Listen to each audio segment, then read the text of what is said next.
আসসালামু আলাইকুম, real village cooking চ্যানেলে সবাইকে ওয়েলকাম জানাচ্ছি। আজকে আমি বানাবো কাঁঠাল বীজ দিয়ে নোনা ইলিশ রান্না। আমি এখানে কাঁঠাল বীজ নিয়ে নিয়েছি। ওপরের যে অংশটা ছালটা ছিলে ভালো করে পরিষ্কার করে নিয়েছি।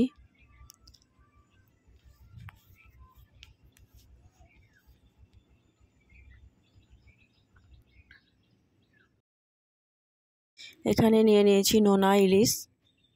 নোনা ইলিশে কিছুটা অংশ আমি এরকম ছোট ছোট পিস করে কেটে নিয়েছি। এগুলো আমি ভেজে নেব।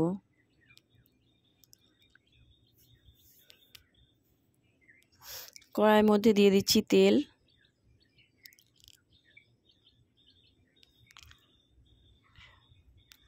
তেলটা গরম হয়ে এলে এর মধ্যে মাছের পিসগুলো আমি দিয়ে দিচ্ছি। মাছের পিসগুলো আমি খুব ভালোভাবে ভেজে নেব।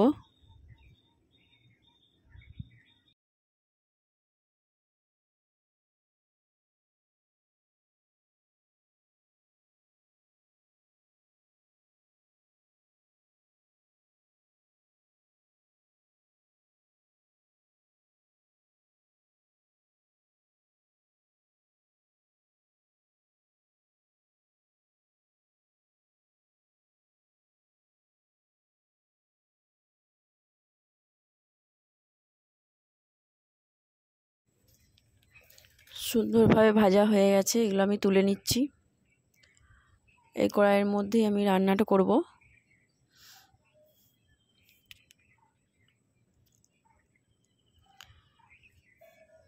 তেলটা গরম হয়ে এলে এর মধ্যে দিয়ে দিচ্ছি পেঁয়াজ কুচি।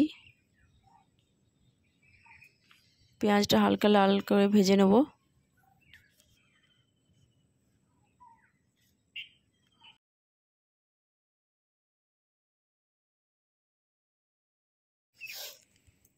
মাছ ভাজা তেলের রান্নাটা করলে এর স্বাদটা খুব ভালো হয়।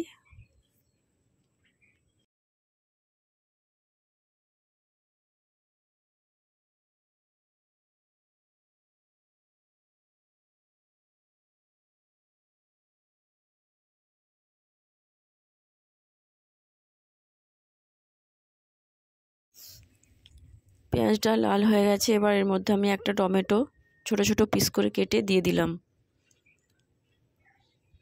কিছুক্ষণ নাড়াচাড়া করে নিচ্ছি।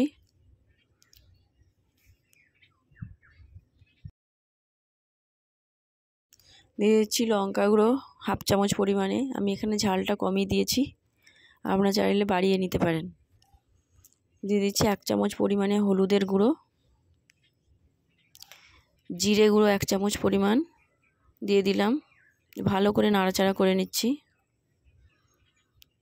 মশলাটা ভালো করে কষে দিচ্ছি।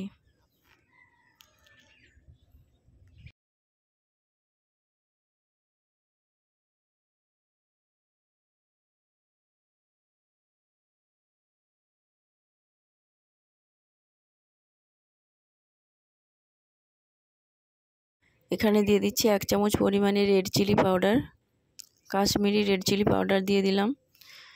এটা আমি ভালো করে মিশিয়ে নিচ্ছি।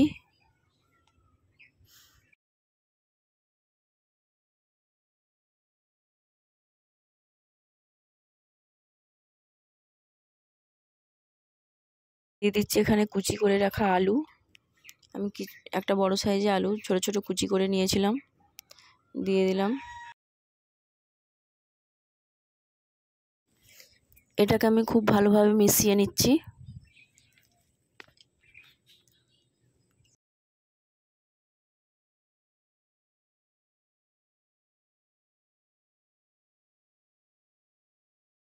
এবার আমি এখানে ভেজে রাখা নোনা ইলিশটা দিয়ে দেবো। নোনা ইলিশটা দিয়ে আমি ভালো করে এটার সঙ্গে মিশিয়ে নিচ্ছি নাড়াচাড়া করে।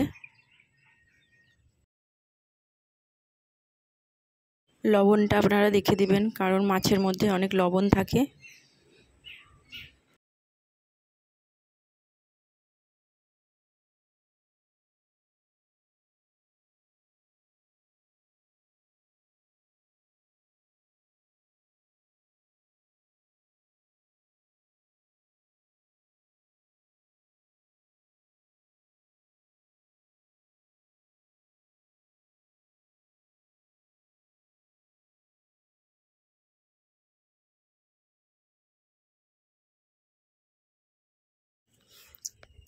খুব ভালোভাবে আমি কিছুক্ষণ মিশিয়ে নিয়েছি। এবার এর মধ্যে আমি দিয়ে দিচ্ছি জল। জল দিয়ে আমি আলুটা খুব ভালোভাবে সেদ্ধ করে নেব।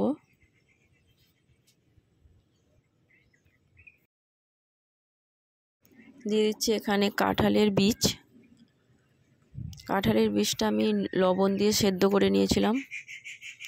এবার দিয়ে দিচ্ছি এখানে কাঁঠালের বীজ, ভালোভাবে এর সঙ্গে মিশিয়ে নিচ্ছি। কিছুক্ষণ নাড়াচাড়া করে নিচ্ছি।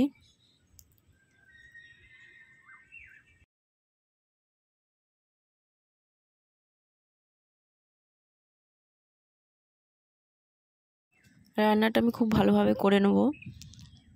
এই পর্যায়ে আমি এর সঙ্গে কিছুটা পরিমাণ জল অ্যাড করব।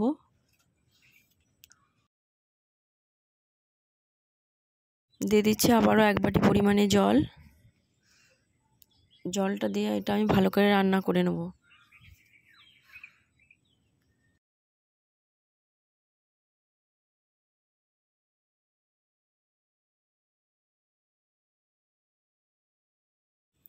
কালারটা খুব সুন্দর এসেছে। রান্নাটা আমি খুব ভালোভাবে করে নিচ্ছি নাড়াচাড়া করে।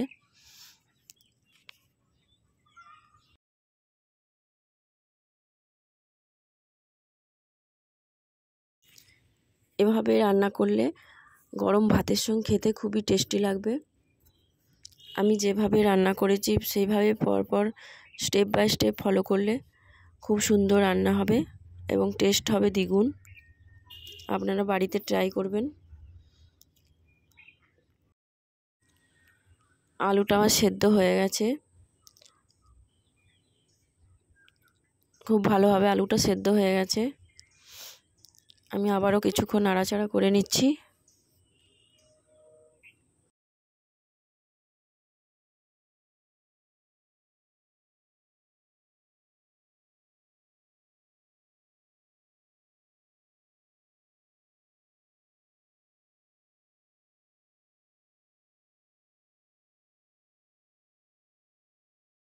এই পর্যায়ে আমি দিয়ে দিচ্ছি 1 চামচ পরিমাণে ভাজা মশলা। চারিদিকে ছড়িয়ে দিলাম, দিয়ে ভালোভাবে মিশিয়ে নিচ্ছি। রান্নাটা আমার প্রায় কমপ্লিট হয়ে গেছে। আমি এবার এটা একটা প্লেটের মধ্যে সার্ভ করে নেব।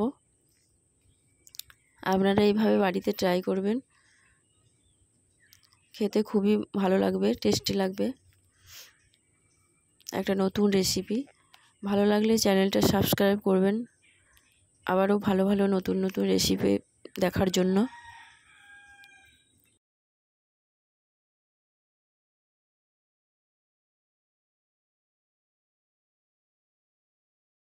দেখুন খুব সুন্দর কালার এসেছে। খুব সুন্দর একটা টেস্টি রেসিপি। গরম ভাতের সঙ্গে খেতে খুবই ভালো লাগবে।